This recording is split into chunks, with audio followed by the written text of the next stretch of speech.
एक चलते हुए स्कूल भवन को अवकाश के समय गिराने का मामला सामने आया है। स्कूल लगभग 100 साल से अधिक पुराना बताया जा रहा है, जिसमें प्राथमिक से लेकर माध्यमिक शाला तक की छात्राएं निःशुल्क रूप से अध्ययन करती हैं। पूर्व में ये स्कूल जैन दिगंबर पुत्री शाला के नाम से जाना जाता था।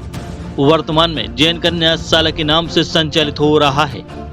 महत्वपूर्ण बात यह है कि इस भवन को बिना शासन प्रशासन और शिक्षण समिति को जानकारी दिए बिना होली के दिन गिरा दिया गया। शिक्षण समिति के सदस्यों ने आरोप लगाया है कि विद्यालय का रिकॉर्ड एवं जो भी सामग्री है वह सब गायब कर दी गई है।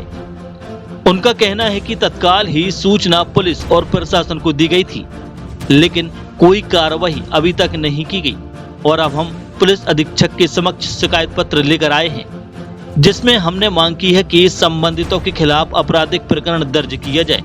शिक्षण संस्थान में सेवा देने वाली बड़ी संख्या में शिक्षिकाओं के साथ समिति के अध्यक्ष एवं पदाधिकारी कार्रवाई की मांग को लेकर पुलिस अधीक्षक दमोह के समक्ष पहुंचे हुए थे। विषय ये है कि एक जमाने में कभी भी कोई पुत्तीबाई नाम की महिला ने समाज के लिए बहुत सारी जगह दी। उन्होंने धर्मशाला का भी निर्माण करवाया समाज के सहयोग से, और उसमें जितनी समाज के लिए आवश्यक थी, समझ लीजिए कि औषधालय, उसका भी निर्माण करवाया, और पाठशाला और भी कई संस्थाएं जो होती हैं, तो उन्होंने महिला ज्ञान मंदिर, ये सब उन्होंने दी। उस साल में नन्हे मंदिर को भी जगह दी और पुत्रीशाला को भी दी। पुत्रीशाला का नाम पहले पुत्तीशाला था। पुत्रीशाला तो चूंकि लड़कियां पढ़ती हैं इसलिए अपन बोलने लगे उसको। तो अब अभी इनके दिमाग में, नन्हे मंदिर वालों के दिमाग में ये बात बिठा दी गई है कि तुम्हें मंदिर विकसित करना और बड़ा करना है, उसके लिए 24 बनाना है। तो उस 24 बनाने के लिए इन्होंने ये सोचा कि जो इस तरफ का उनके उस तरफ लगा हुआ है, कुलिया के उस तरफ लगा हुआ है, माने हमारा पोर्शन है, तो उसको वो तहस नहस कर दें। तो अपने आप, अब चूंकि बाकी सबको उन्होंने बाहर निकाल कर ही दिया, तो अब ये भी क्या बोलेंगे। तो उस स्थिति में उन्होंने मंदिर विकास के लिए ये सब तोड़ फोड़ की है, और तोड़ फोड़ ऐसी बृहत स्थिति में की है कि या तो हम शांत हो जाएं, पुत्रीशाला बंद कर दें।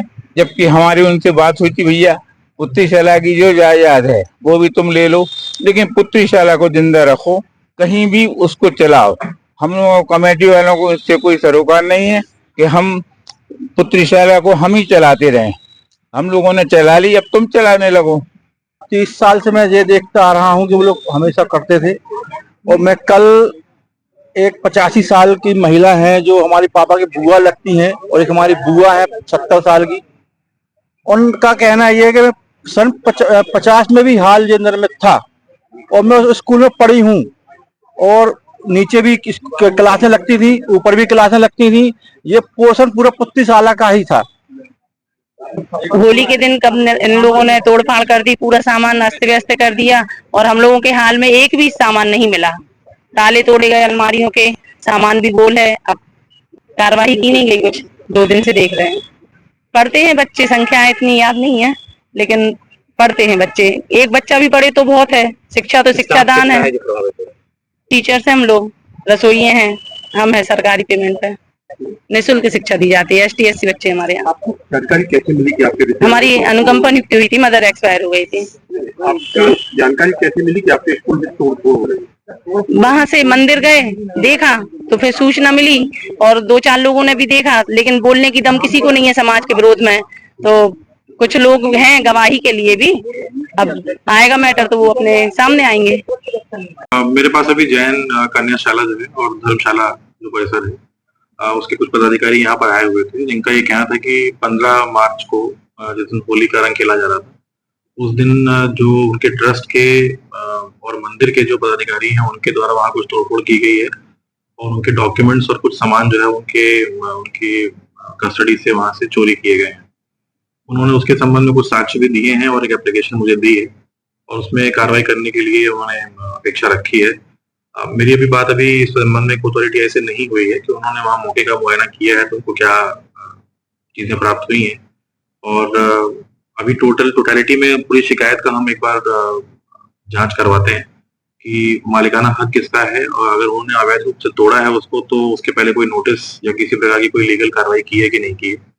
तो उसको पूरी प्रोसेस को हम लोग चेक करवा रहे हैं और मेरा मानना ये है कि उसमें अन्याय नहीं होने दिया जाएगा। अगर ये इनका पक्ष जो है वो सही है, इनके स्कूल और बाकी चीजों के संचालन में कोई कमी नहीं है, कोई गलती नहीं है, तो उसको वापस से रिस्टोर करेंगे जैसा कि इन्होंने बताया अपने आवेदन में।